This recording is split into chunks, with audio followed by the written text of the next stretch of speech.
Dear listener, in order to preserve the intimacy and authenticity of my interviews, there is only the two of us in the room, my guest and I. This means that I'm the one operating cameras and mics, and I'm still learning and making mistakes.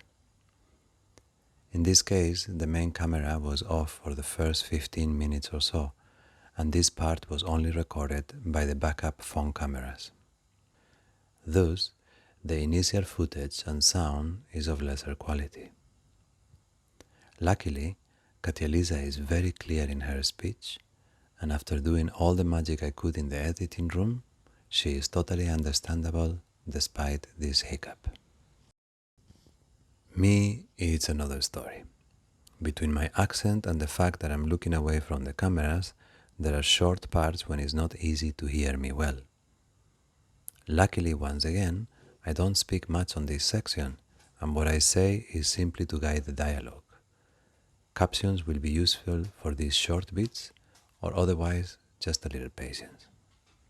From about 15 minutes on, the camera is back on, and both sound and image are good all the way till the end. Katjalisa is absolutely fantastic on this interview, and what she has to say, very relevant and insightful. So I hope you enjoy our conversation despite these technical difficulties. And now, let me introduce you to Katjalisa.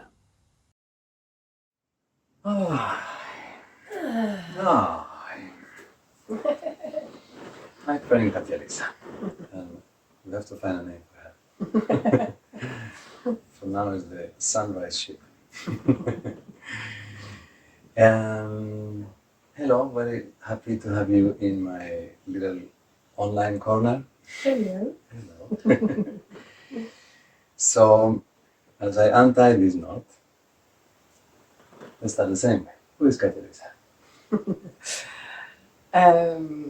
I am. Who am I?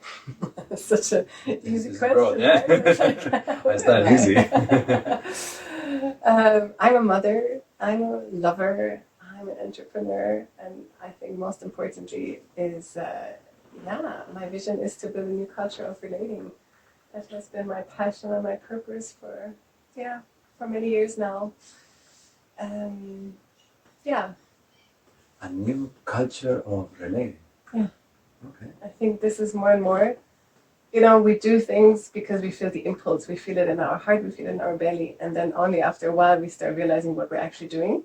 Mm-hmm. So for many people, they first build a business plan and they have like an idea of what they want to do. For me, it works the other way around. Mm-hmm. I do, without really understanding what I'm doing. Yeah. And then later on, I start to deconstruct and I learn the language of what I'm actually doing, and then things start making sense. Okay. So I'm only now, after like more than 10 years of doing my work, I'm like, I think this is what I'm doing. This is what I'm doing. Okay. Yeah. But a new culture of relating. I suppose that we are going to have to unpack what that means for a while. But how did it find you? You said you do, and then now you found yourself. So what were the steps? How do you see if you look back at life making sense? Like it makes looking backwards, yeah? How did it begin? If we really go back in time, I think it's been always there for me. Mm-hmm. And it started with the way that I just would look at life and the questions that I would ask already as a child, when people around me would be, well, you ask too many questions, mm-hmm. like you want to know too much, or like even you are too much, yeah, and even asking kind of those inappropriate questions. I can totally see you. I can totally see you as a child, mommy. Well, to anyone, right? Mm-hmm. And I didn't understand why these questions would be inappropriate, because I felt that this is important to me to understand how many times in the week you have sex, for example. Mm-hmm. Yeah. So it's been a lot around sexuality. Even when I was still in like primary school, I remember we were asked to write an essay after holidays about like an important experience we had in the summer vacation. And then the one that came into my mind that I wrote like a really long essay about it was like this hole that I found in the fence of the swimming pool, where they have they separate the naked people from the non-naked people. And I did find this one hole. I just kept looking through, and I was just fascinated by all these different naked bodies. And then I wrote about it with this like innocence. How old were you? Probably 10. Okay. Yeah. And then I was confused, and afterwards the teacher came to my parents to kind of check if everything is all right at home, you know. And it was like, yeah. So yeah, I've always been very curious about sexuality. That has always been the case. So it interests you as a subject before you had the time to know if it was good or bad, or if you had good or bad experience? Yeah. Okay. It was just this like very intrinsic curiosity, or I would like see two people kissing, and then I would just love to stare and like just like study everything until someone would be like, shh, don't stare. You know, that was like at the beginning was more the looking at, and then later on it was all the questions that were perceived as being inappropriate by our culture. And I think with the way that I work, which is, you know, many people perceive it as very edgy, which for me is not, you know. I feel like what for other people is edgy is where my comfort zone lies. And I've always loved to just kind of poke a little bit where it's like uncomfortable, because I felt like, but this is where it becomes interesting. When you become uncomfortable in the conversation, this is when I get into my comfort zone, because now I understand that we are like starting to deconstruct something, right? It's the same in yoga, no? Like, of course, we don't want to stretch too much the posture, because when we have pain, I remember this is one of the things that you told me, like when you experience pain in your practice, like sharp pain, then like release, yeah? Like don't push for the strong pain. You question why you are giving yourself that experience. Exactly. But if we have discomfort in our stretch or in the meditation and sitting, like if we just keep on sitting and feeling the discomfort and just like stretching the discomfort, so eventually the growth will happen. You found yourself being aware of the discomfort that people had around speaking or even exercising sexuality. Yeah. Okay. Yeah, and then, you know, while I was growing older, then I could see there was a lot of lying, there was a lot of cheating, there was a lot of pretending, there was not really honesty within relationships. Yeah. Also, I mean, God bless my parents, they're amazing.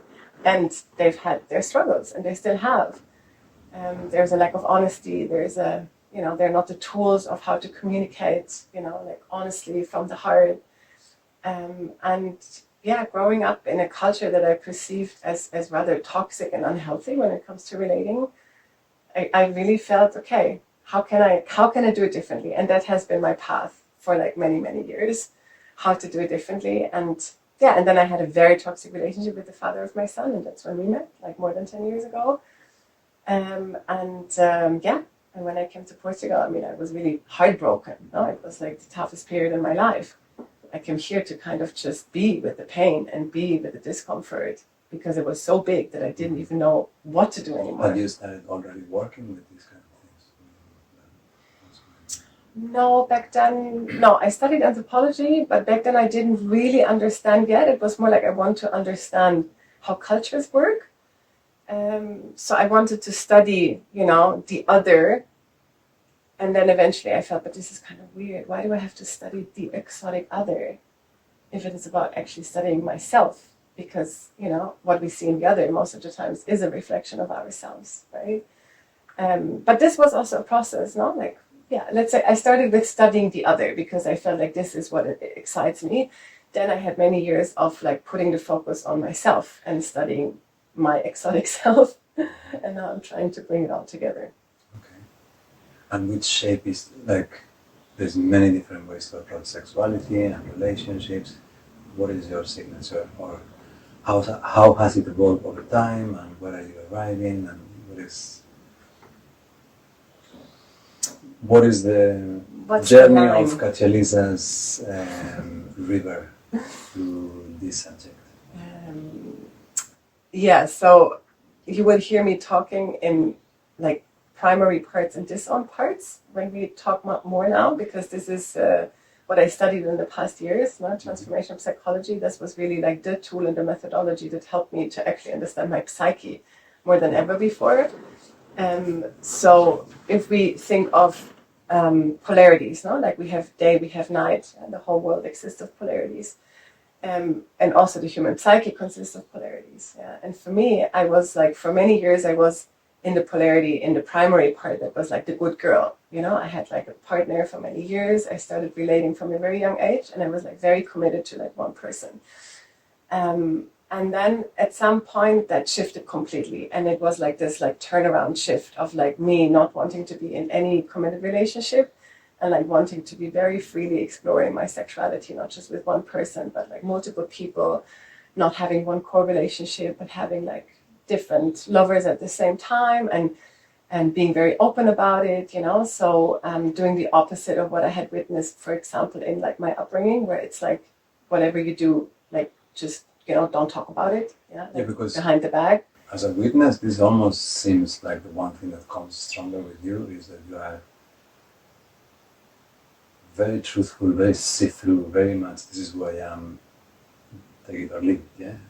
Yeah, but that's been a process. Yeah. That's been a process because that was not my upbringing.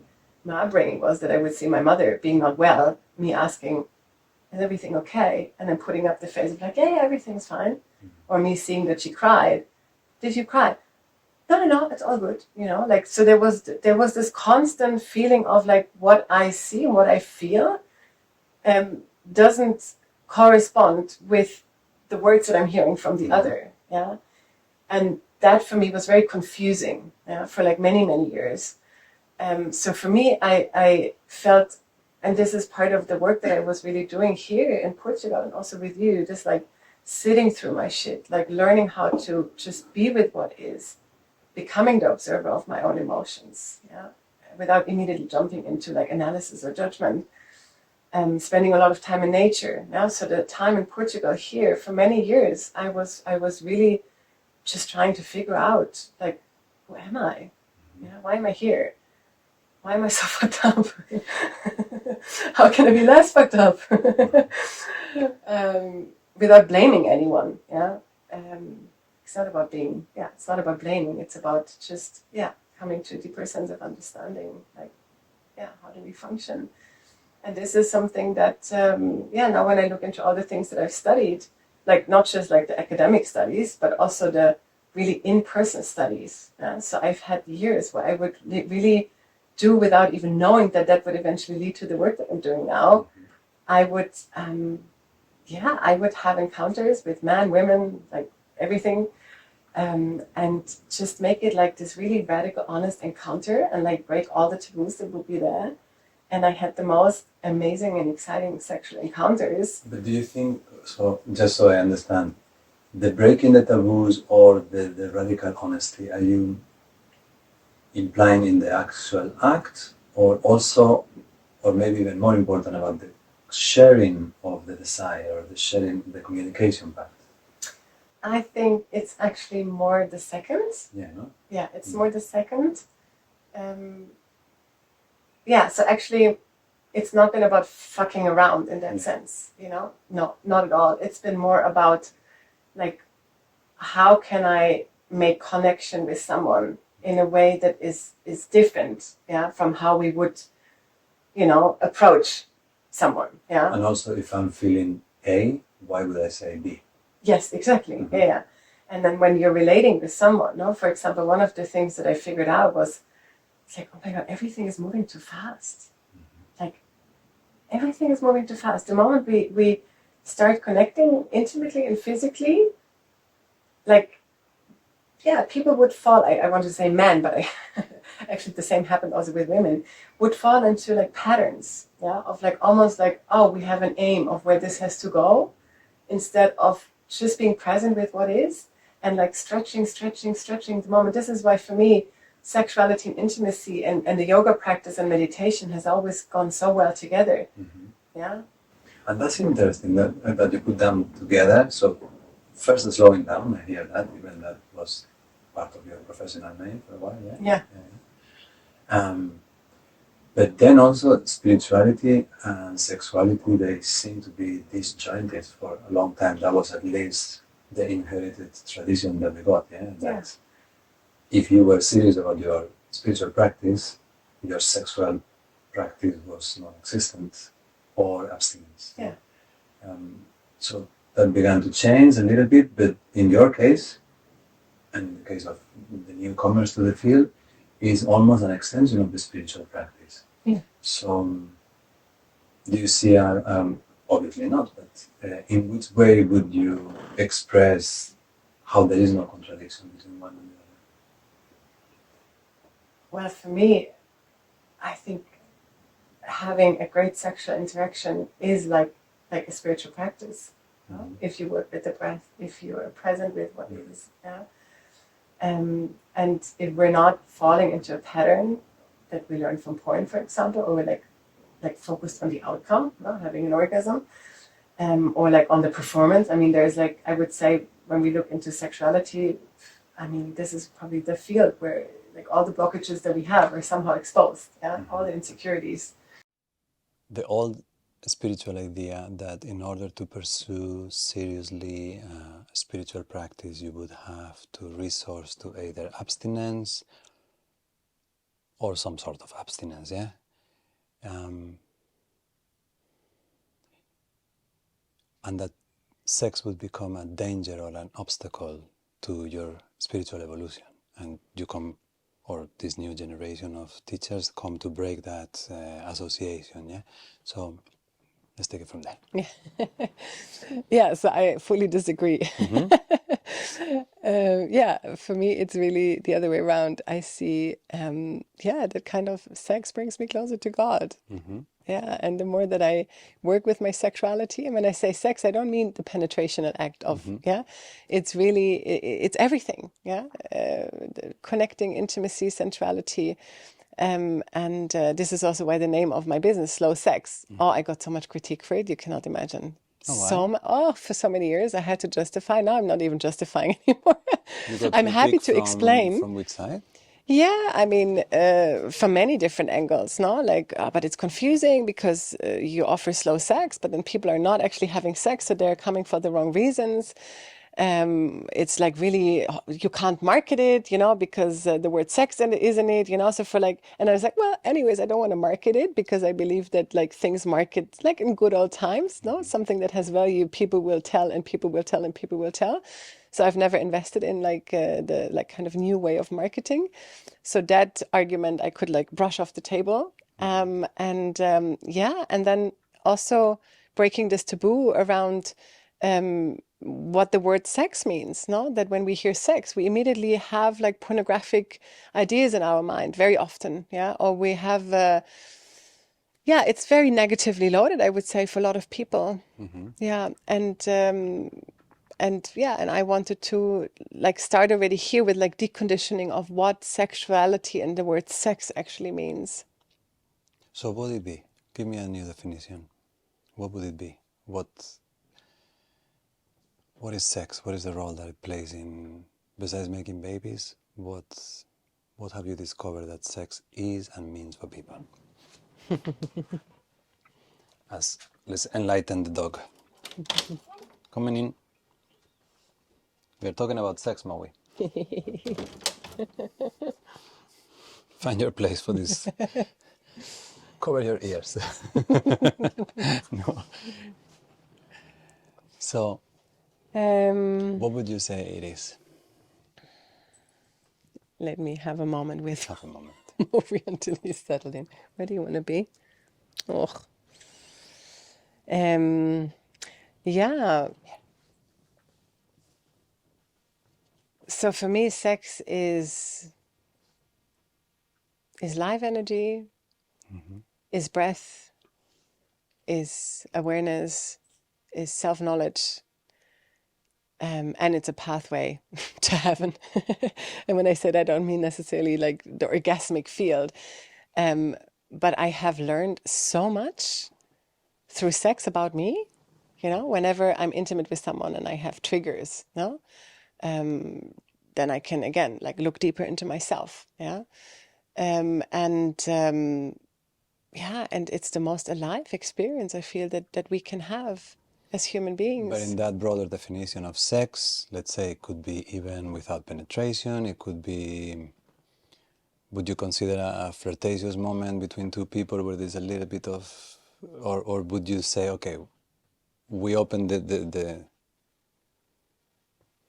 headline once we enter in the bedroom? No, I feel like whenever there is like life energy flowing, yeah, between one individual and the other, or like multiple, um, even if it doesn't, even if it doesn't have to lead to like a specific sexual act, let's say, yeah, but just when the energy is flowing there, then the field is already open, no, and then it can go into like many directions. And for me, I just love opening the field and then playing from there. And then depending on who's in front of me and what are the boundaries, what are the possibilities, no? Like we can go wide and we can go like, we keep it very small. But you can have a very, very alive and arousing encounter without almost no physical interaction, no, with another being. Yeah. But that would not be possible without transparency of communication. Even Right? without words, I think Do you this think? is, yeah. No, but like the feeling that you are sharing the same truth at the moment. You were saying in the Yeah. beginning that one of the reasons that you entered into this is because you felt that people were not communicating what they were feeling, yeah? Yeah. Yeah. So it can be that there is not much physical interaction, but this transparency of communication, that seems to be that it needs to be there, right? Somehow. I think at the end is all about the vulnerability. Yeah, I think, To allow yourself yeah, to be to be in fragile. that moment, to be like very fragile and to, take away the masks, because this is very often, even in bedroom, people are wearing masks and then they're performing. Even pleasure, yeah, is very often an act of performance, which doesn't mean we're not having pleasure, but not to the extent that we actually can open up. So it's the same again here with like yoga and meditation. Like you can sit and meditate or do a yoga practice, but the depth of it really depends on your own willingness and capacity of the depth that you want to go with yourself. Right? And how much are you willing to also embrace the discomfort that comes with like going deep into relating?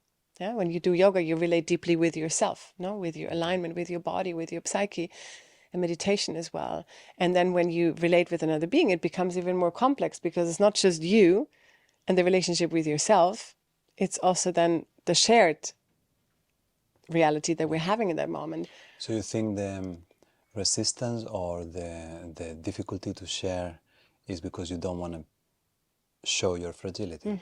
Yeah. And I think Do you think behind that is the whole demonization of sexuality for centuries and centuries and centuries is just an attempt to not show our fragility? I think, yeah, it's very much, I mean, I always try to hold myself back to talk about others in this way, but yeah, I mean, it's clearly an attempt to alienate us from our true nature. Yeah, not to bring us closer to who we are, but actually to disconnect us from ourselves. And this is what I'm trying to do with my work, to help people to get closer to themselves in the very first place, and then from there to deconstruct the relationships they're having. Doesn't have to be romantic. I mean, most people come because of sexual issues, yeah. But then we always end up in the childhood, and we all always end up in the teenage years as well, because this is where a lot of blockages, happen. And then we start developing survival strategies, and we bring them into the bedroom. We bring them into our core relationships, obviously, this is why it's so complex. Yeah. What is, tell me, like, common issues that people find and that people call you for?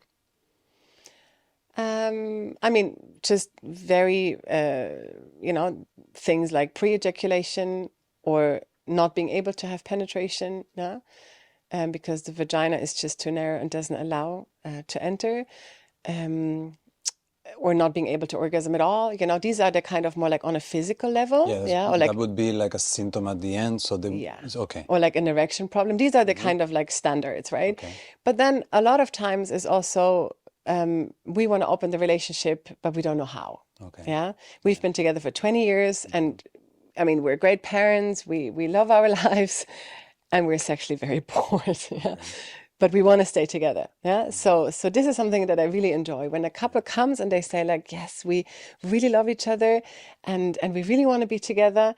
But we want to find new ways of relating, yeah. And then I can work with them on the communication. I can work with them on, their sexual patterns. And this is something that I very much enjoy doing.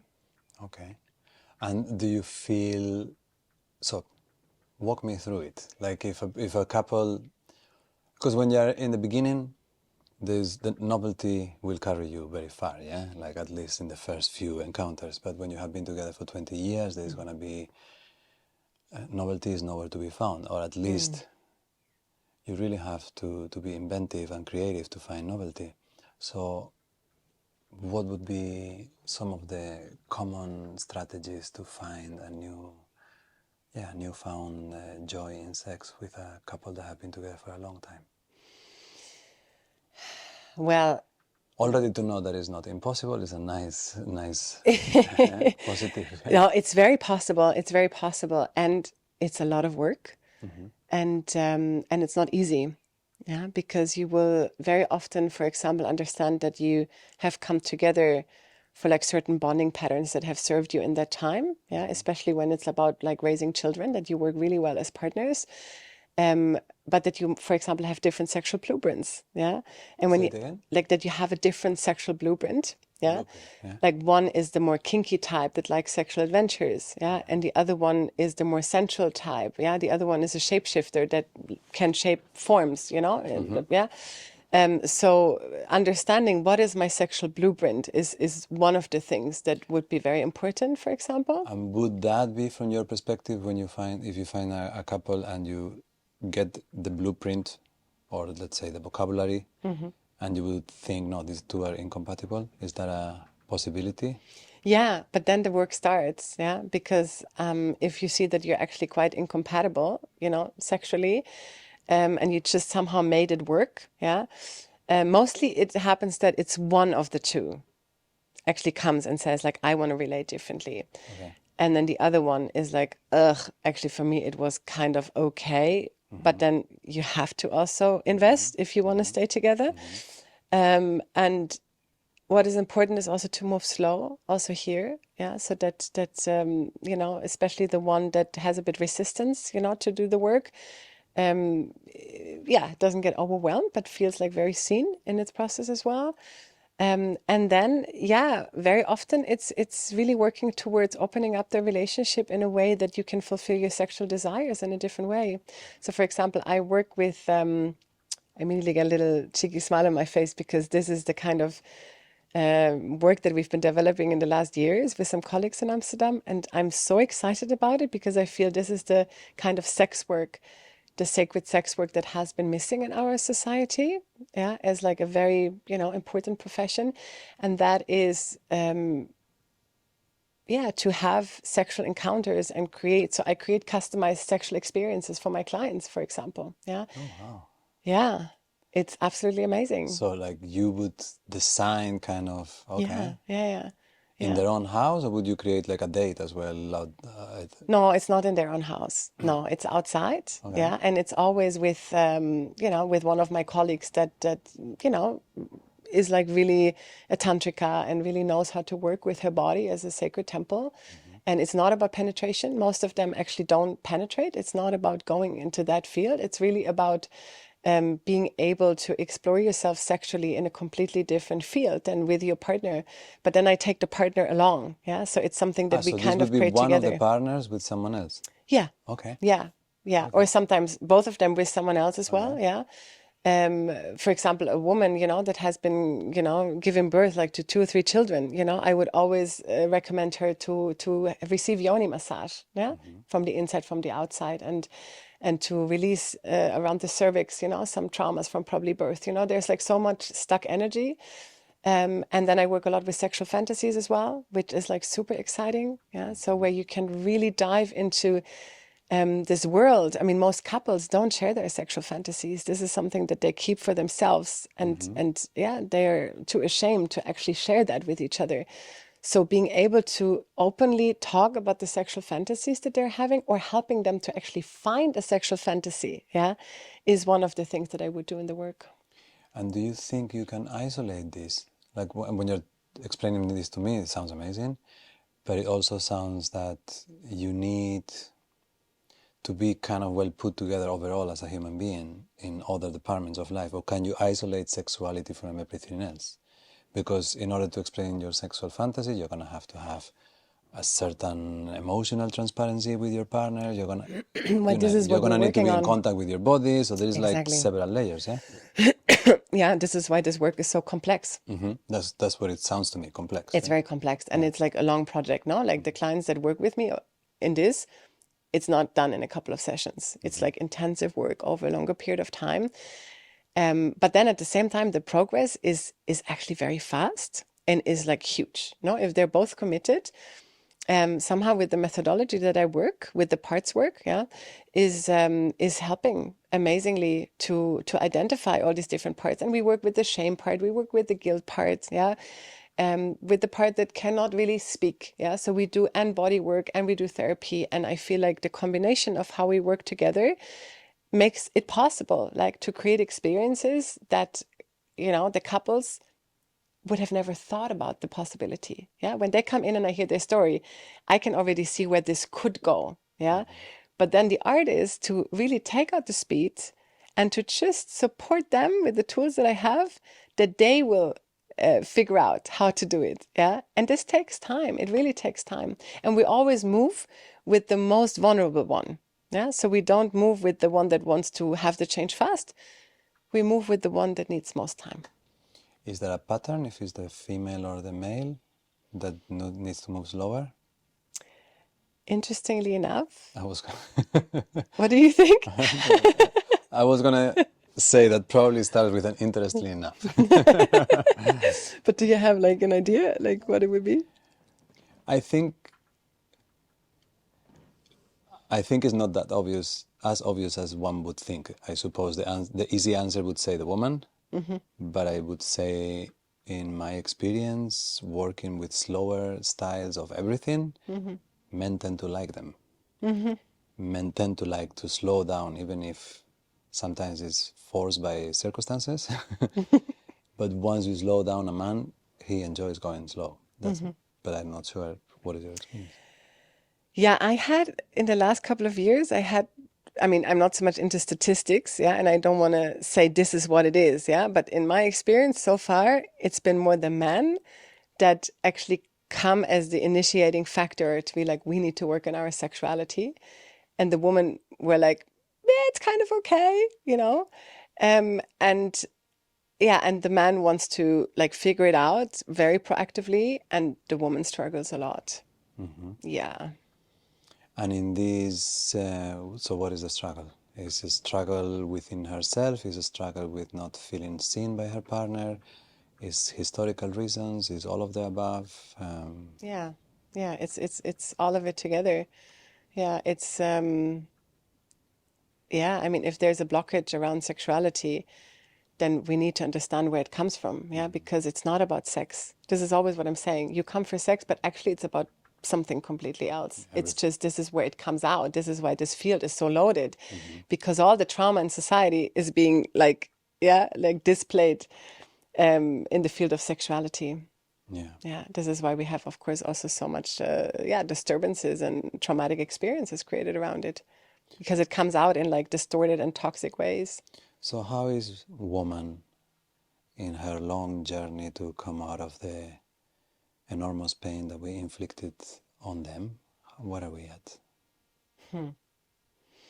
I think there is a lot of movement for the women, or has been, into like exploring, let's say, the wild feminine inside of themselves, like to work like more with their cycle, to work with the moon, in connection with nature and with themselves, to say no to, for example, the pill and to hormones, and to really, reconnect again with their own body in a more healthy and aware way, to not needing to be like a machine, a working machine, yeah, but also there to understand, well, when I'm bleeding, then actually I should not send emails. I shouldn't work on the computer. But imagine you have a normal job and then you're like, sorry, but yeah, I'm bleeding, so I'm not gonna Yeah. I'm not gonna do that kind of work. So I feel like in our modern society, it's just not built, yeah, for like being really in alignment with who you are as a woman. It's been like really male oriented, and for many years, of course, that's been something for women to achieve, you know, to be like high functioning beings, you know, also in the work field. And now I feel like there is like more and more this like liberation coming from it, and also sexually this empowerment of like understanding what is it that I actually like. And most women would say, I need much more slow, much more slow. Yeah, and you know, to find a bridge between, you know, male and female, and of course even the whole non-gender thing, I mean, that doesn't add, you know, to make it easier, no, that adds another flavor of like complexity. Yeah, it's and we, most of us didn't have healthy role models, so it's like I see like a whole society of like being confused about, yeah, who they are and how they can sexually like really feel themselves and express themselves in a healthy way. But maybe that confusion is what we need. A moment, like a reset, where it's not what they told you, but all of a sudden we sit down and we are like, Yeah, once we have them babies, what exactly. is it for? Yeah, Yeah, yeah, what is yeah. it for? And I think this is what we're doing. And I see it already with my son, who's 12 and a half, and starting to also, you know, be interested in relating in sexuality. And for example, the way that he's able to express himself and talk about his emotions and address his emotions is like, oh my God, if I just had the words that he's having at this age, it would have saved me a lot of trouble. Yeah, because we haven't had the language, we haven't learned how to be really vulnerable with ourselves. At least I haven't learned that. No, this is really something I had to unlearn. Yeah, I have learned how to build strategies and masks, and I have not learned how to take care of my vulnerability, you know, from a centered position.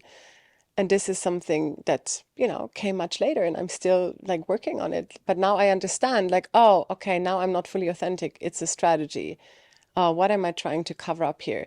Oof. And I, even now, when I'm relating also with other people, with my partner, like so many triggers. I can be tired of it. It's like, my God, with all the tools that I have and with all the work that I've done, I can still get so incredibly triggered.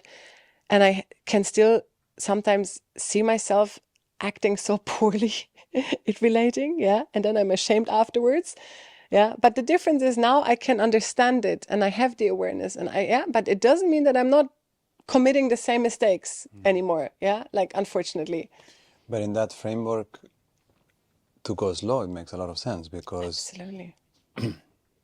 as you talk about it, to me it seems like we are babies in this subject. Yeah, Absolutely. like really Yeah. babies. Yeah. Many other things we are teenagers. In this, we are probably not even. Babies. So when you are exploring with someone, so many issues are gonna come about it that maybe don't even belong to you. Maybe they are just inherited things that you heard when you were a child, Absolutely. and then no one ever talks about it openly. So not only you have an issue from somewhere that you don't know what it is, but you don't have the vocabulary to express it. So you Yeah. are kind of making it up as you go. Yeah. And yeah, And then we create stories and we create assumptions. Yeah. And if we then, yeah, don't have someone that challenges us to really speak from the heart, and to be like, you know, challenges us to be honest and authentic, then we lose ourselves. And then again, we're in a coping mechanism and a strategy. And then this is when things start to go wrong. So this is what I'm really doing. I'm basically emotionally translating within the people that I'm working with, yeah, what I'm hearing, what they're saying, yeah, and then trying to help them to understand which are the parts that are present when they relate. yeah, And then from there to go to the vulnerability, yeah, that is being covered up by the strategy, and then learning how to take care of the vulnerability from the aware ego, from the central middle position. Yeah. And that is practice. Yeah. Because some of these vulnerabilities, they are like old, or they're not even ours. No, they're like transgenerational. And yeah. then it's the work to like, you know, it starts with understanding when we're relating, like, I'm triggered. And instead of like reacting upon it, this is where the slowing down comes into place. No? Yeah, because this way as well, the way I hear you, it it expands beyond the scope of loving someone. Yeah, like it's not only love, the only feeling you're gonna express in sexuality, even if there is love between you. Yeah. there's space for many more feelings than love. Absolutely. Yeah. Many more feelings. Yeah. And would you say that it's possible to have beautiful sexuality between people that don't love each other and don't have a committed relationship? Is that something that appears in your work, that you see people enjoying, or? You know, in your video about the shiatsu, Mm-hmm. there was the thing that touched me a lot was when you said, like, for the hour that I have someone under my hands, I love you. Yeah. I just love you. Yeah. And that's what I feel when you work with my body. Yeah. That in that moment you touch me, I feel it's this like unconditional love just for who I am. And it's not about getting somewhere, or it's not about what you're getting out. You're in full service of that experience that is like in service for me and for my body. And I feel this is also when we're like sexually connecting with someone, in the moment we can tap into this like energy field where we just feel the love for that moment. I personally believe, yeah, I have loved every person that I have sexually been with, which doesn't mean that I would want to have babies with that person or like be with that person. But how can I be sexually intimate with someone without, in that moment, fully loving that person? Yeah. And this is why, in my case at least, a lot of times people would fall in love and they would misinterpret, and like, no, this is not what I meant. Like everything that I give in that moment, Keep talking. yeah, is fully honest. But people, they're not used to being approached with so much authenticity and so much vulnerability, yeah. And I feel this is where actually the magic happens. So yes, I feel this is absolutely necessary. And the more we have the capacity to expand our ability to love ourselves, no, the more we can also love the other. And then even like a pure sexual encounter can become like a super deep spiritual experience. And it doesn't mean that afterwards we have to continue being lovers. Yeah, because there is a form of love when you really connect in transparency and communication, because you actually have to allow the other person to come so deep in to see the real you without filters. Yeah. And I mean, the definition of love can oscillate depending in which context we are, yeah, but that is a good definition of love, to allow someone to come in so much that they can see fully who you are, vice versa. Yeah. And this is something that I enjoy a lot when I'm working with people.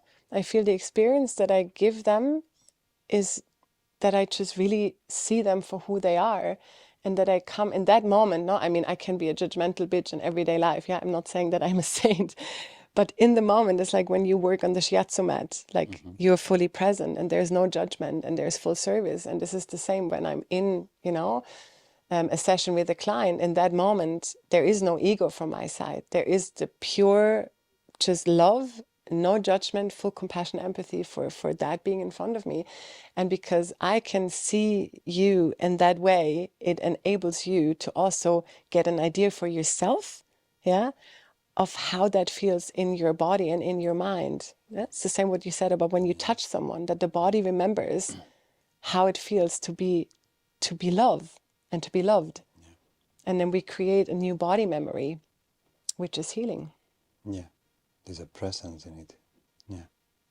And so explain in your words, I would like to hear it.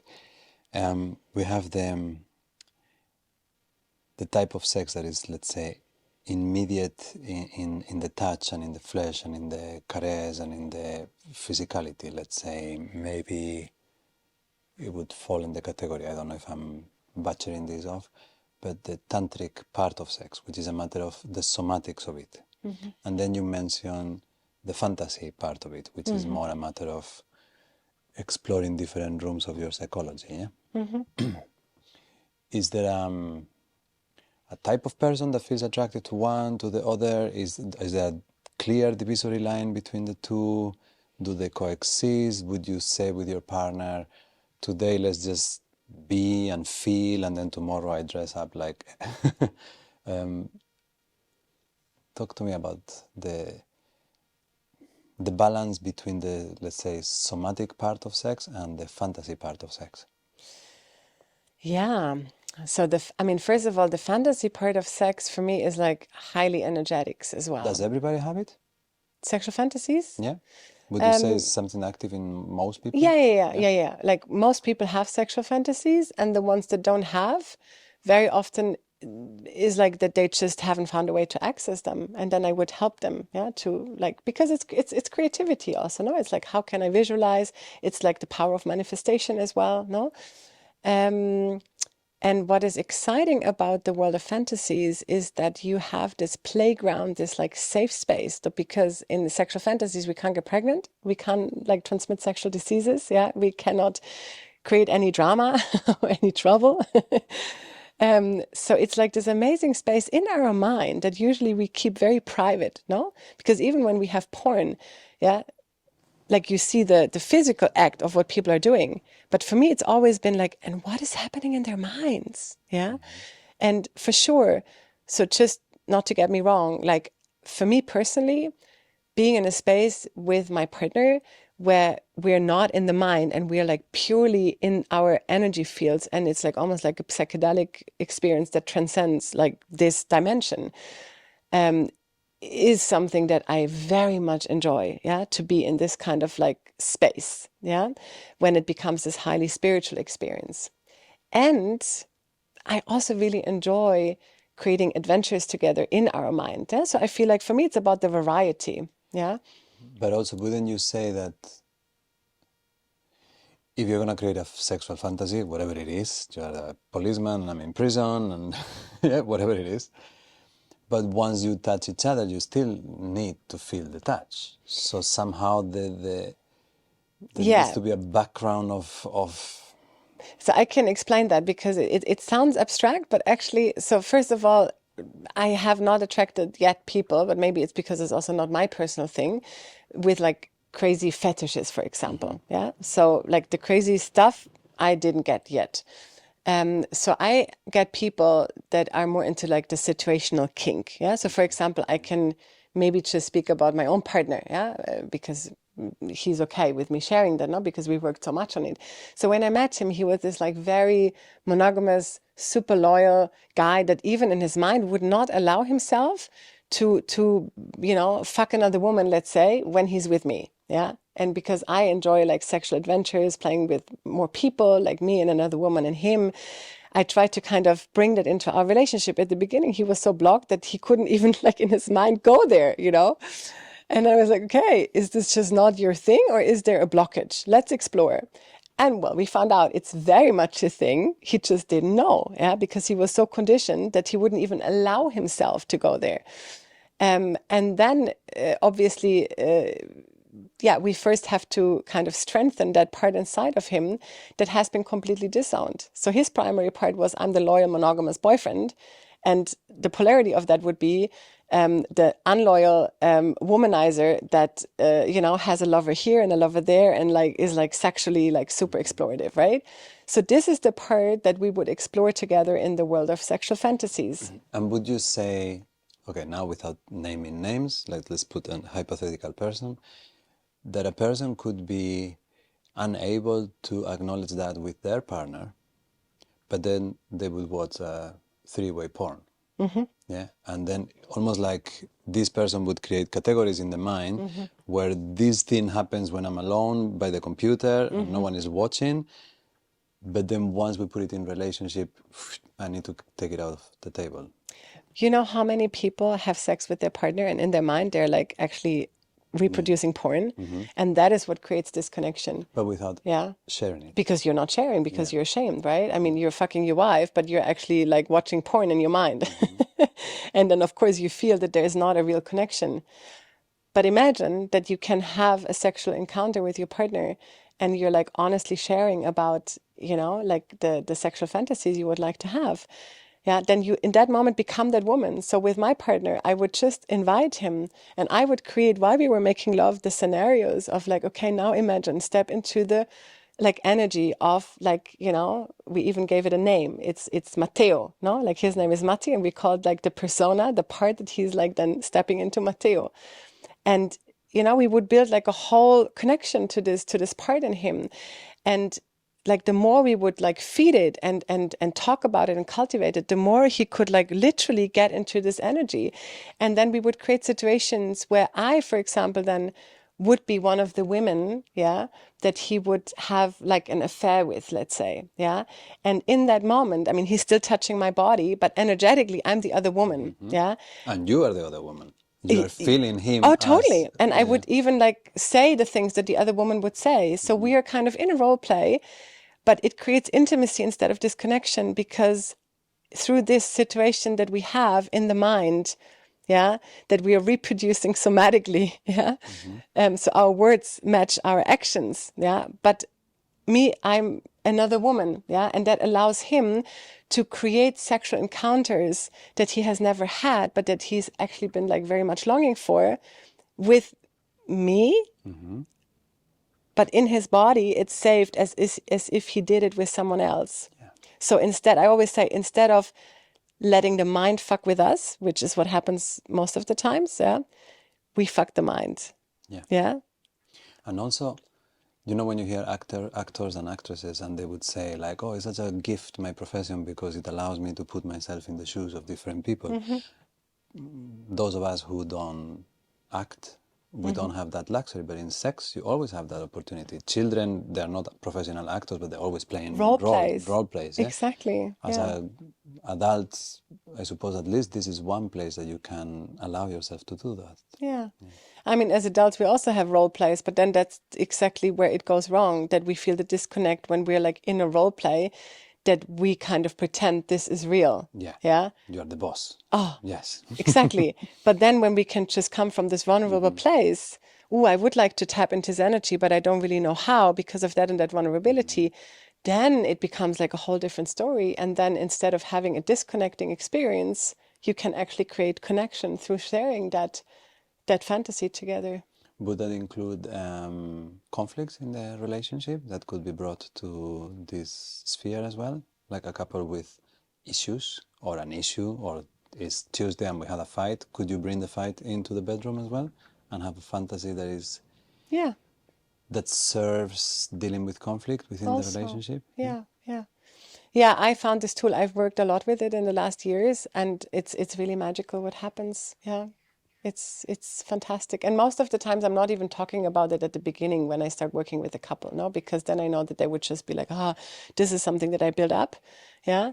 And then when I feel like they're ready to work with it, then I bring it in. Yeah. Okay.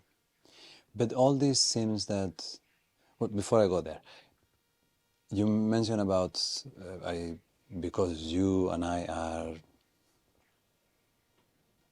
in relationships with people of the other gender, I suppose we are externalizing and generalizing man-woman relationships. But is there a big difference when you see relationships between people of the same gender? I have mostly worked with hetero couples. Yeah. Yeah. Or like hetero couples where then, the women enjoy playing with women. Yeah. So this Do you is. think because a gay couple would tend to attract a gay therapist, or do you think that they seek less for this kind of support? I think they really look for therapists that really understand them better, because for me, as much as I enjoy exploring with the same gender, I'm very heterosexual, I mean, I don't like to put labels, but yeah, I've always been in core Your relationships with men. polarity is that, yeah. Yeah, so I guess I do. I mean, I've worked with transgender and non-binary. I have worked, yeah. But this is not the majority of my clients. They're more like, yeah, more like me. Makes also sense. Yeah. So, this is, it feels like a big subject, and it feels like it would take a lot of space in your life, and it also feels like it would take a lot of dedication and work. Is there a profile of person that needs that, wants that? Does anybody have space to do this amount of work? Would anyone come and say, yeah, I would love that, but I don't have time? I think it's a choice, right? I mean, I've had periods, for example, also of like being a single mom, being very short on money, and I would just dedicate my research and the practices or the courses that I would do, I would prioritize it over other things. for many years. And this is why, for me, I'm super open. For example, if people say like money is an issue, yeah, I feel like, yeah, that's just the world we live in, that money is very different. Yeah? So sure, let's talk about how much you can actually afford for a session. But time, I would say, no, this is bullshit, because if we really want something, we're going to make time for it. Yeah. And it's also just an excuse. No, we can always find excuses why we don't have time to meditate or to, work out, and the inner work is also work out, no? And it's a muscle that we need to train. And at the beginning, it's really hard. It's really hard. So I understand. I mean, it's not for nothing we say ignorance is bliss, right? Yeah. This initial hardness, you would say, is, you mentioned before, this inability to show your fragility or your vulnerability, yeah? Why is it so difficult? What do you encounter? What is people's fear? That the partner will not like them because they are not perfect, or? I think the fear, yeah, it's the magic happens when we can connect from vulnerable heart to vulnerable heart. And at the same time, it's the most scariest thing that there is for most people, including myself. I find it real intimacy. I find it really scary. Yeah. And it's the place where I want to be. Because it's scary, it's real in a way. Yeah. But it can be very uncomfortable, very uncomfortable. And yeah, but this is when I talk about how to create a new culture of relating. I feel the core essence of this is to give people tools for them to understand who they are and to understand the strategies that they have built and the strategies that they're using, and to learn how to take care of their vulnerability in a different way. Yeah, I think this is the core of the work. Yeah, and when people come also to like group events, no, like I'm always bringing up this question, like who is present when you relate right now, in this moment, in this exercise with the person in front of you? Who is present? Yeah, is it the pleaser? Is it the inner critic? Yeah, is it Aphrodite? No, like so many parts, yeah, that we can borrow from archetypes, from movies. No, there's a whole library of parts that we can borrow. Do you feel there's a relief for people to inhabit parts? I think there's a relief for people to understand that they can drop the part. That Even they are parts, and then they can... even the yoga teachers, oh my God, so much inauthenticity in the yoga world, right? It's like, oh Jesus Christ, yeah, like who are you? Yeah, when you drop the yoga teacher voice that you've learned in your training and the right words that you have to say, like, who are you? What's underneath? Yeah. And I feel this is what we mostly when we meet someone that is connected to the vulnerability and doesn't have to wear so many masks, this is when we start to also like drop more into relaxation, no, where we can feel like, oh, okay. And then when we meet people that are like using a lot of strategies, at least me, I feel like, ooh, it kind of stresses me out, yeah, because I feel like then I have to be like on the guard, yeah. It's a lot of work. So this, because a strategy implies that there is a desired end already. While if you come because there is an attraction, and then you put your cards on the table and say, let's explore this attraction, all of a sudden, even if there is polarity, you are together in the same journey. Yeah. While if there is a strategy, there is always a silent battle that is fought. It's unsafe. I think this is what it is. For me, I feel it's unsafe. And when I feel someone is very connected, yeah, to his or her or their like essence, then this is when I can relax into the connection, because I know that whatever will be fine, because it will be real, will be honest, will be vulnerable. Yeah, and from there we can explore whatever that connection wants to be. Where are we in the battle of the sexes, do you think, at this point? Do you think there is... I asked you before where women are, but where are we in the relationship? Is there a lot of resentment left? Oh, a lot, yeah. In both Yes, sides? yes. A lot of anger, a lot of resentment, a lot of like not feeling understood. So this is why right now I feel it's so much hard work, even for myself. Again, with all the tools that I have, my relationship is great and is beautiful and is a lot of work. And then there's periods when like things are like easier, and then other periods it's like, oh my God, we've been there, and here we go again. And I don't know any relationship that doesn't have it. But then it's important that we witness the progress, no, and that we see like, oh, okay, the triggers become less big, like the distance between the triggers become longer. The periods where it's just like flowing and it's nice, and they become bigger, and then we know that we're like, doing the work, and that we can harvest. And coming, the imbalance coming from where it's coming, although there can be imbalance in both ways, is there any hard truth that you could tell softly to men? Something that would help, and men are really unwilling to hear, but it's very important that we hear. Well, I think for the man and for the women, it doesn't matter. I would say it's important to really connect to your divine masculine. And to claim your pleasure, speak your truth, stand your man. A lot of men these days have turned into pleasers. This is the worst. Like a man that tries to please a woman, is like killing it all. But don't you think, okay, I could be wrong, but do you think that that is what we understood that was asked from us? That we had made so many mistakes. We came from generations of men that were abusing women in so many ways that comes to a point that you kind of like come online of like, I have to fix this. Of course, but you're so confused. Yes. And then woman is a little pissed off. Yes. Because, yes. And then you go into this pleasing alter ego, but it's because you don't know what else are you supposed to do, Actually, the pleaser in that case would be the part that they have developed as a coping mechanism. And it's when you remember what I said at the beginning of the polarities, this is a perfect example you just gave. Like for many, many years, the men have been abusing women in many, many ways and disempowered them. And now they flip to the other extreme, and they're like becoming these like pleasing, obedient creatures that kind of try to, please the woman.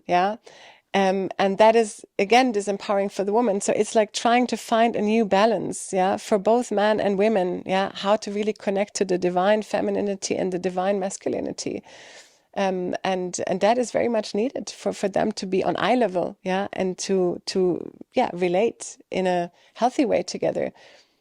And we have to find new ways because, again, we have really not learned it. And there has been so much transgenerational trauma collectively, that we're just lost and confused on how to navigate that.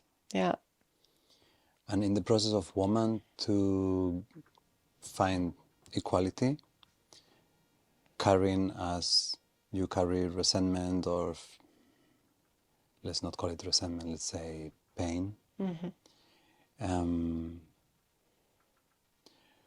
What can a woman drop so the process is easier for a man? Or what can a woman acknowledge? Let's say the fact that you have been a victim in the past doesn't mean that you don't have also the works in you to be a perpetrator as well, So what is difficult for women to accept?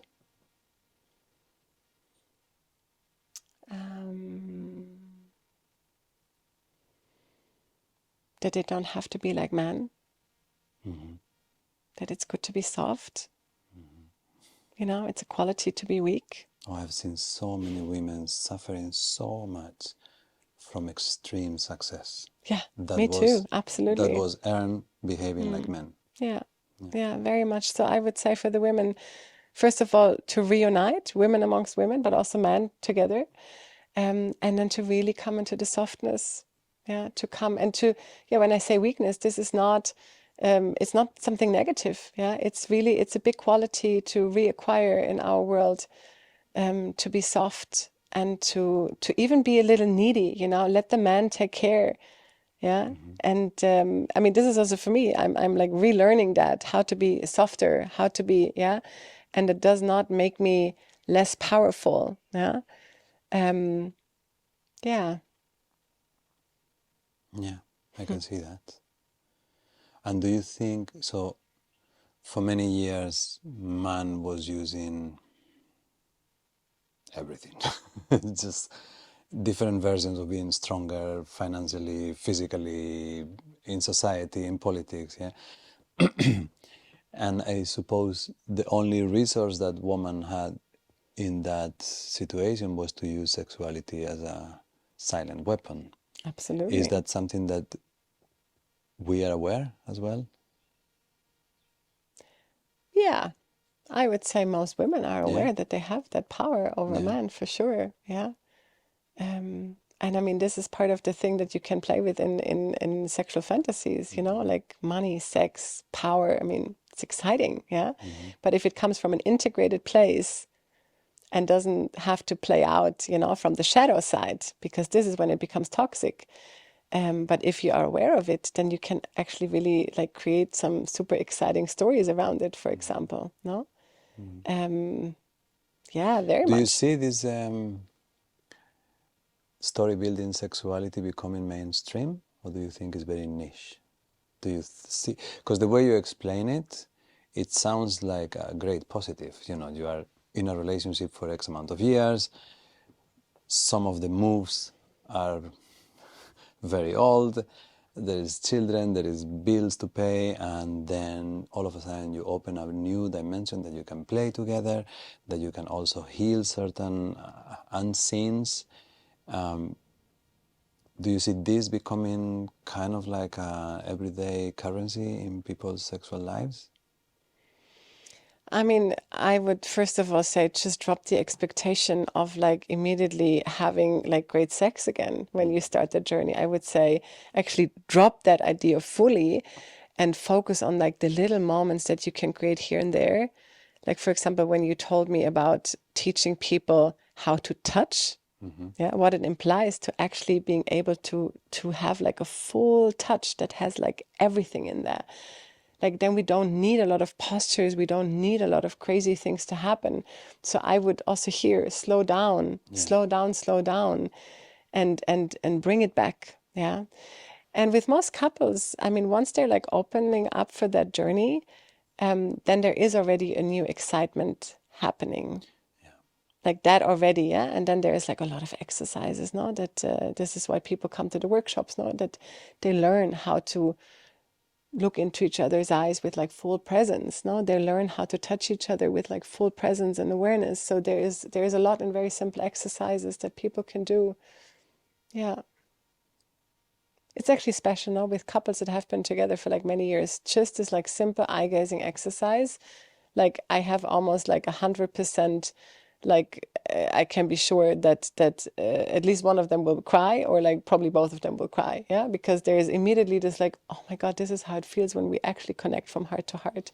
And if there is a clear connection, if there is presence, would it be possible to include in the sexual exchange uncomfortable emotions? Like imagine someone begins to cry or begins to feel really sad, Absolutely. and that would be still possible to be contained Yeah. within the sexual container, yeah? Yeah, because sexual pleasure is actually not just about only the pleasant feelings, no? Because if we say that the you know like the yeah, the most magical sexual connection arises from vulnerability, yeah, then obviously we need all range of emotions, all range All of of them, yeah. emotions, also the uncomfortable ones.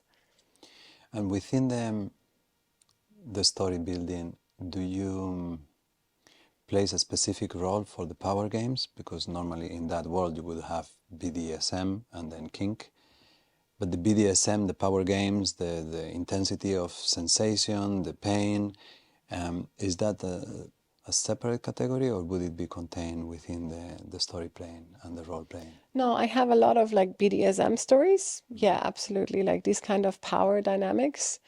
And I mean, the whole BDSM field is like one big therapy, no? Like it's very, I think it's amazing. Yeah. How would That you explain to someone that has never touched it and feels like that is only for perverts, how would you explain the therapeutic or even enjoyment value of BDSM?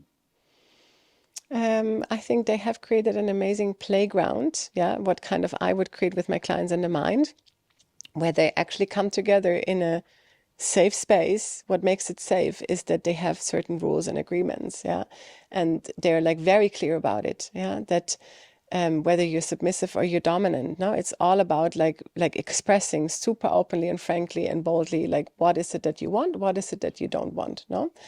Yeah, and I think is a great way to really connect deeply to yourself, to express yourself if this is like your sexual desires, and to meet like-minded people. Yeah, absolutely. Yeah. But then, of course, the next step that I personally would always ask is like, why do I want to feel pain? Or why do I want to give pain to someone else? And then it becomes the therapeutic setting, no? A lot of people that enjoy BDSM, they're just happy that they have finally found a setting that allows them, no, to live these desires. And me, yeah, the little girl inside of me that always wants to know Of why, course, right? I It's like, enjoy this, but then let me lift the lid and see yes, what let is me that. live, Yeah, like yeah. why, yeah? This car goes Um, fast, but why? exactly. Yeah. But also, if someone doesn't ask why and feels complete with this, yeah, I also wouldn't judge it, no. But for me personally, I would always want to ask why. And it's interesting what you said about how the rules create the safety for it. It's interesting because I have never been in a BDSM club, but I've heard a couple of people that have, and they say about that environment the same that people say about metal, heavy metal musicians. It's Yeah, like the nicest, softest people. yeah, Yeah. So I heard from someone who had been in different sex clubs and that, or sex environments, and that the people from the BDSM community, they were the most gentlemanish and the most considerate, actually, because the yeah. stakes were so high. Yeah, like you can't make mistakes in that environment. Yeah. But this is also what it is very often, like the perfect husband, yeah, that in everyday life, in his primary self, yeah, is like loyal and honest and yeah, super nice and caring and then explores in the BDSM world, explores the polarity of the primary part that is in his everyday life, like disowned, yeah. But then instead of playing it out in like a toxic way in everyday life, he has found like a playground where that disowned part can become primary for that night and like live it out in like the craziest ways, no? And I think this is as such is healthy, no? And if then he also has the balls to tell his wife that he's doing that and she's aware of it, like then great, yeah. But very often this happens behind the backs, no, because there's a lot of shame and guilt around it. Okay. But so let's say that would be once we have our conversational skills, when we have our touch skills, once we are able to be present with each other and actually decide together that we want to employ the time, then we can have the stories and the fun over there, yeah? But in the, let's say, the basic practice, you call it? Yeah, I suppose, sex making, love making. I call it a slow sex practice. So even if it's just let's make love, you would call it let's have a slow sex practice. Yeah. Okay. So let's say the fundamental, the staple, the going back to center sex practice, and in the context of this, maybe the audience of this with spiritual practice as well, what would be that kind of coming back to basis, man, woman, woman, woman, man, man, let's say whoever, just we here, no stories, no names. How do you guide a practice like that? Where does it start? Do you meditate first, or what is the basic tantric love-making steps by Katjalisa? um, When there is not going to be any movies, but just flesh to flesh, heart to heart. How does that look like? First, slow. We know that. Guide us a little bit through it. yeah, I would always start with just coming in your own space first. And then from there, connecting to the rhythm of the heart. And it's just allowing to feel everything that is moving through without any analysis or judgment, just witnessing, observing. So coming into your own space first. Always. Would you even suggest that the people take a walk by themselves for 10 minutes, that they meditate by themselves for 10 minutes? How would that in practical terms? I mean, in Amsterdam, yeah, that would be, of course, super nice. But the truth is, in Amsterdam, where we offer the slow sex practice on a No, very but now I'm regular thinking, basis. let's not think professionally, but you are with your partner and you're going to have, today we're, or let's say begins to arise. But I feel we've been having this fantasy, we've been having that fantasy, but today I would like to go back to basics. Yeah. So first you would start by finding your own inner space. Always. So Always. you would do a savasana, a Yes. meditation, yeah, like home. That's Home. yeah. Coming home to your own inner self first. Okay, Yeah. first you. First you. Yeah. First you. Then you ring the bell. I'm ready. Yeah, but both partners find themselves, even if it's a few minutes only. It's just like land. Okay, let's go. Yeah. Let's keep going. Yeah, and then it depends, no? Like then I would say, have a moment of just sharing from the heart what's alive in you right now without interrupting each other, like full presence, full listening. Yeah. And that can be verbally, where you actually really say, okay, you get 5 minutes, I get 5 minutes, and we just have 5 minutes to express whatever is moving through you right now so that we understand where the other one is at.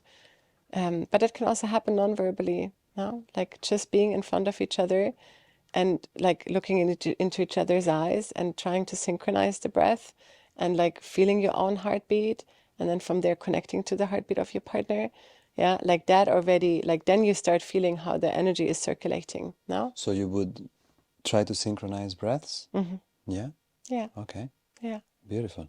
yeah, yeah. And slowing it down. This is why the rhythm of the heart for me is so important, no? Because very often when we enter connection, our heartbeat is not calm. And actually, it shouldn't be calm because it's exciting.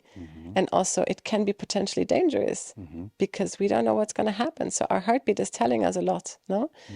And just like in any yoga practice, like the idea is to soften the breath, to soften the heartbeat, no? And to relax the body and to relax the mind. And that is what I would always, that's the foundation, like how to bring in relaxation in yourself, how to bring yourself back to your own body, how to soften your thoughts, how to create compassion, and activate the self-love that you have for yourself. And then from there, this is when we can start circulating the energy, between each other. But it always starts with yourself first. So I find myself, then I find you, we communicate, we start to synchronize in our rhythms, heart rhythms, breath rhythms. How does it move into the sexual side? The reason I'm asking this, it sounds that there could be a possibility in that direction that is very platonic, that ends up in massage or ends up in hugging and cuddling and reading a book together or listening to music. Do you have a moment there for this basic practice that begins to turn the heat up? Yeah, because I believe that it's about finding the energetic connection with our own sexual energy first, no? So with some people, of course, and this is what makes it exciting, that I meet someone that I'm attracted to and it's vice versa, and then we feel like, oh, it's on, no? Because Because novelty has that. Exactly. Yeah, but when it's your partner for many It's years. more difficult. Yeah, So then it's about connecting with your own source of sexual energy first. No? And then I always talk about the inner volume bottom that we have, no? That we can like literally like a DJ, we can kind of adjust the volume. Yeah. And if you, for example, connect to your inner Aphrodite or inner Eros, yeah. And this is, for example, what I would help my clients with, no? Like how to find the connection with their sexual energy again. Yeah? And that also is a lot through the breath and the body awareness. And then from there, we can start like turning up our own sexual volume. And without external stimulation. Yeah. So just you alone turning your sexual yeah. volume. So I would support you and your partner to find your own, let's say, sexual energy volume button. Yeah. So in the case of, let's make it super practical. In the case of a woman, would that imply contraction exercises? Would that imply visualizations or... Yeah, I would connect her to her yoni, no? Yeah. And I would connect her to her breath and like breathing And into the touching, yoni. or are we still No, hands off?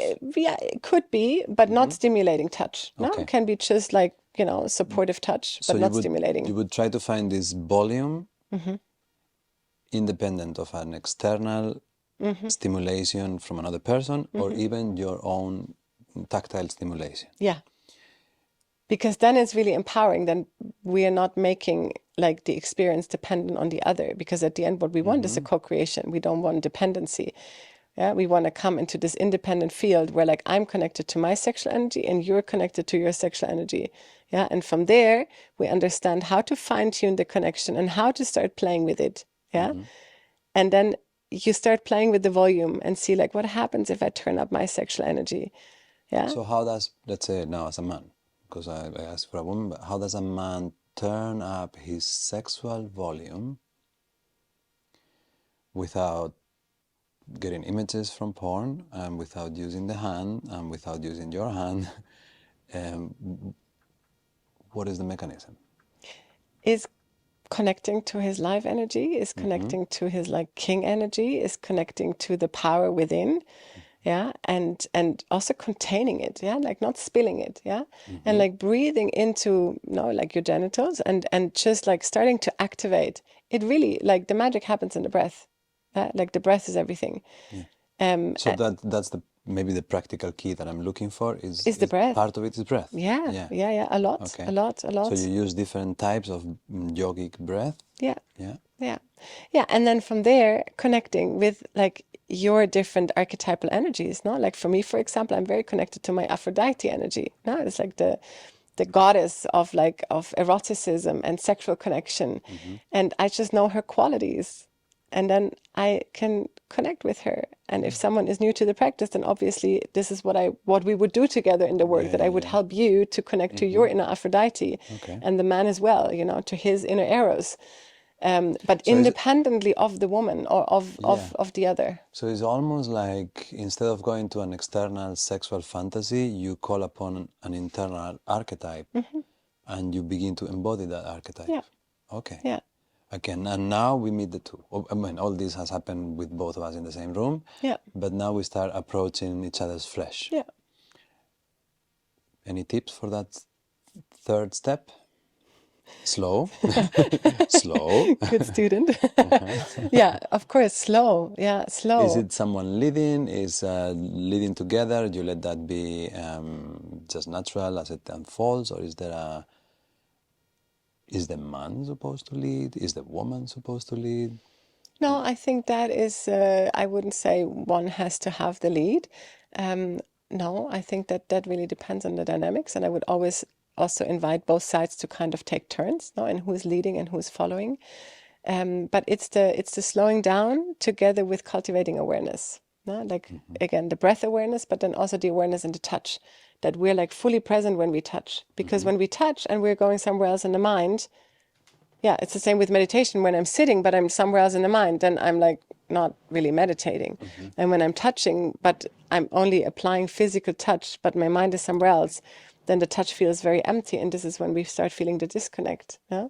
So it's like constantly reminding the people that I work with, to stay present. Yeah, I always say, stay in the room, stay with me, And then, and I'm breathing with them. I'm talking them through the exercises, and I'm basically reminding them.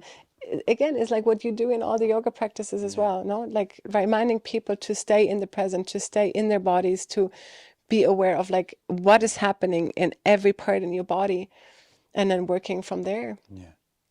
The reason I'm asking so many questions is because about this in particular, in my mind is the person that has, often when we talk about people with sexual issues, or not issues, but like want to become better or increase or enjoy it more, we project an idea of someone who has not had enough.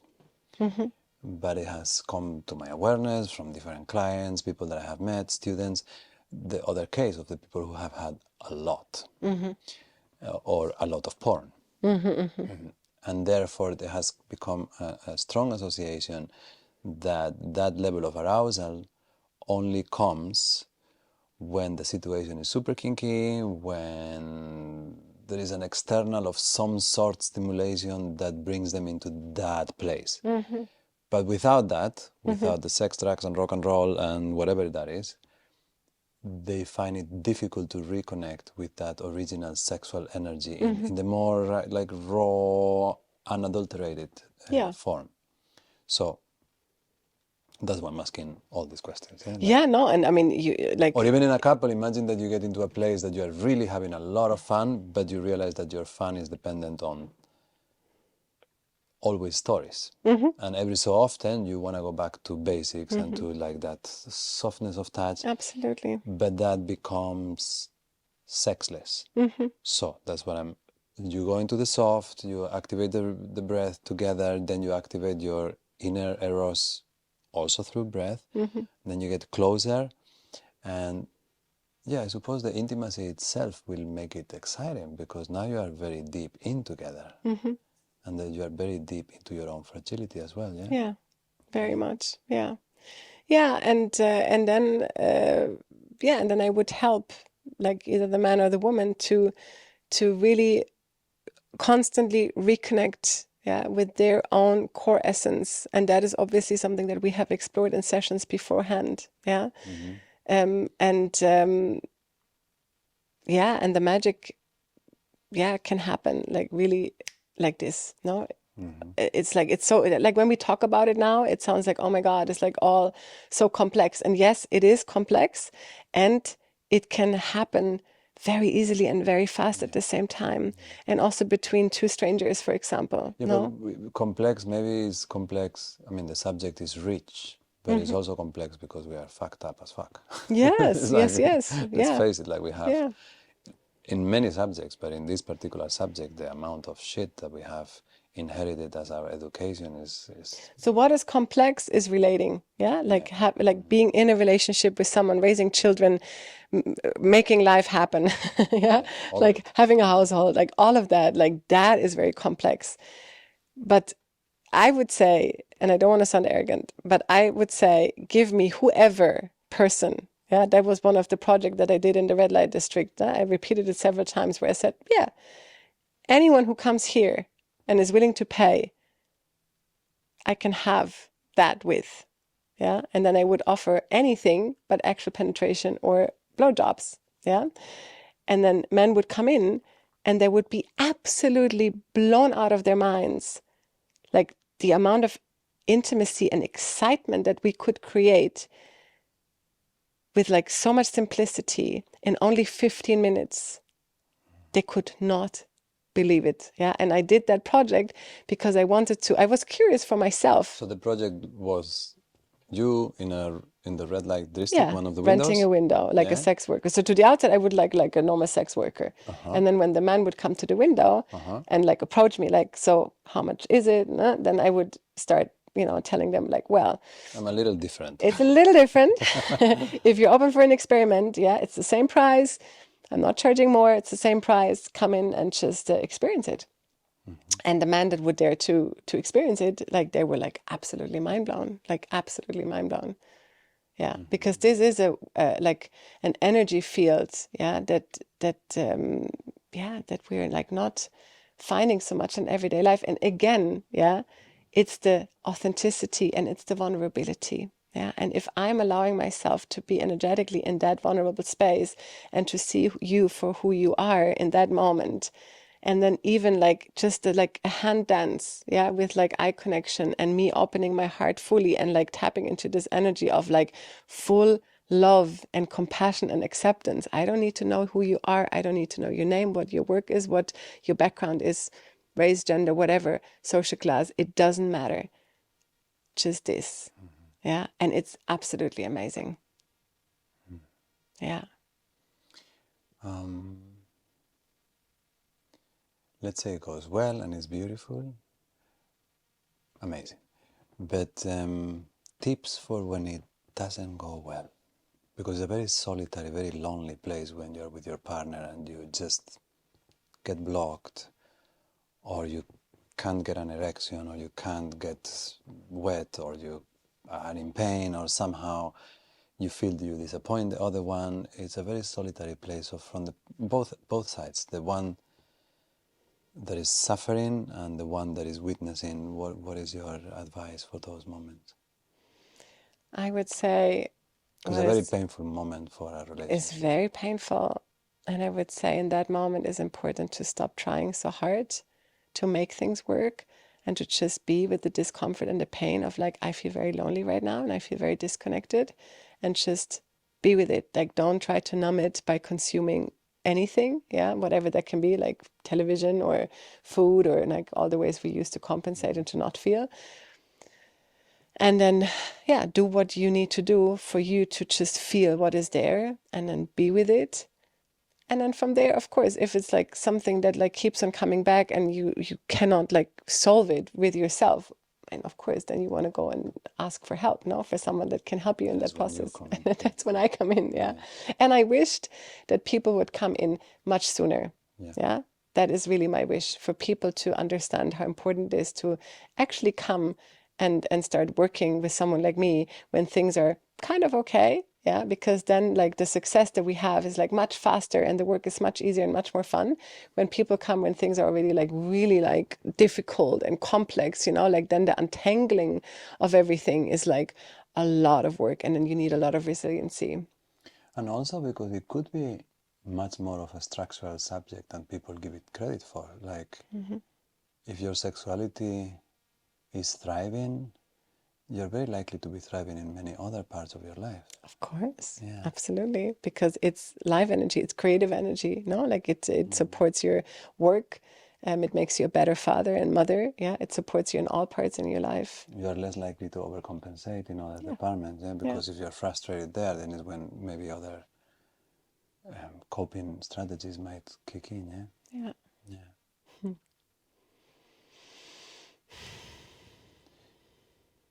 Do you feel that doing this professionally is becoming an obstacle for you to enjoy? No, obviously your face says no. But sometimes not anymore so much, but I did have a period that I was listening to a few podcasts with ladies that were tantric teachers, and it gave me the impression that being in that role so often could be problematic for them, as in like you bring, I don't know, work home, so to speak, yeah? But does it feel like a difficulty for you? No, because I can really separate. I'm not bringing work home. I can really like separate that. And then it's just important to keep on creating our own like moments of discomfort, I would say, no? Like that it's also that I want to keep on growing. So for me, it's important to, to actually put myself and my relationship into moments of discomfort because I feel like, yeah, great. Now we can do the work. Yeah. And then we have periods of just like, oh, can we just be on the couch and just watch some Netflix and eat some pizza and just not do the work and just enjoy what we have. And that's great. And I love that. And then, you know, when I've been like comfortable for too long, I'm like, let's create some discomfort. And that's fun, you know, and as long as you do it with respect. And that's the difference, no? Like before I was creating discomfort because I wanted to grow, but I didn't have the awareness and I was like fucking things up all the time in my relationships. And now I have the tools and the awareness, and it becomes a conscious decision of like, let's create discomfort so we can, you know, like grow together again and explore new versions of ourselves. But then we do it slowly and we check in while we do it and we apply the tools that we have acquired along the way. So it becomes, it stays challenging, but it's less harmful. Yeah, and like more enjoyable. Yeah. Good. So many good questions. I've asked you a lot of questions. You've asked me a lot of questions and I loved it. Did I miss any? Many. No, I think we're good for now. Yeah, very good for now. Part 2 at some Yes. Yeah. I hope the people at home can still follow us. Yes, good. Well, thank you very much. This was enlightening and very interesting, and I think as well, maybe more important than we acknowledge it to be, and definitely more important than we share in yeah, in public or in groups of friends or even in our relationships. I think any honest conversation about this subject is a good conversation. Absolutely. Yeah. Thank you very much, Thank you Katjalisa. so much. Okay, let's switch off the equipments. Very good. Thank you so much. Thanks for being so interested.